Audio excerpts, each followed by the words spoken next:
বুধবার সৌদি আরবের সমর্থন পুষ্ট ইয়েমেনের প্রেসিডেন্সিয়াল লিডারশিপ কাউন্সিলের সদস্যরা রিয়াদে বৈঠকে বসেন। কাউন্সিল চেয়ারম্যান রাশাদ আল আলিমির নেতৃত্বে সেখানে ইয়েমেনের সর্বশেষ রাজনৈতিক ও নিরাপত্তা পরিস্থিতি নিয়ে আলোচনা হয়। এই আলোচনায় অংশ নেওয়ার কথা ছিল সংযুক্ত আরব আমিরাত সমর্থিত ইয়েমেনি বিচ্ছিন্নতাবাদী গোষ্ঠী সাউদার্ন ট্রানজিশনাল কাউন্সিল এসটিসির নেতা আইদারুস আল জুবাইদির, কিন্তু বৈঠকে তিনি উপস্থিত ছিলেন না। এসটিসির পক্ষ থেকে জানানো হয় তাদের নেতা জুবাইদি রিয়াদগামী নির্ধারিত ফ্লাইটে না উঠে এডেন বন্দরে অবস্থান করছেন। সেখান থেকে সামরিক ও নিরাপত্তা কার্যক্রম তদারকি করছেন তিনি।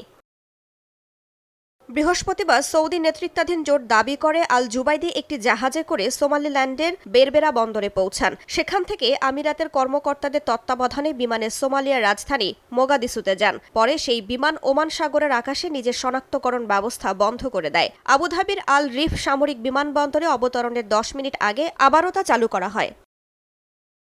ইয়েমেনের রাষ্ট্রায়ত্ত বার্তা সংস্থা সাবা জানিয়েছে, এসব ঘটনার পর সৌদি সমর্থিত প্রেসিডেন্সিয়াল কাউন্সিল জুবাইদির সদস্য পদ বাতিল করেছে এবং তার বিরুদ্ধে দেশদ্রোহিতা সহ বিভিন্ন অভিযোগ গঠনের নির্দেশ দিয়েছে।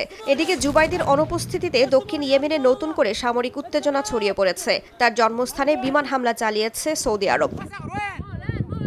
বিশ্লেষকরা বলছেন, এই সংকট সৌদি আরব ও সংযুক্ত আরব আমিরাতের মধ্যে প্রকাশ্য মতবিরোধকে আরও গভীর করে তুলবে। একদিকে রিয়াদ ইয়েমেনের ঐক্য ও কেন্দ্রীয় সরকারের পক্ষে অবস্থান নিচ্ছে, অন্যদিকে আবুধাবি দক্ষিণাঞ্চলে নিজেদের প্রভাব ধরে রাখতে আগ্রহী বলে মত তাদের। রাইসা জান্নাত, সময় সংবাদ।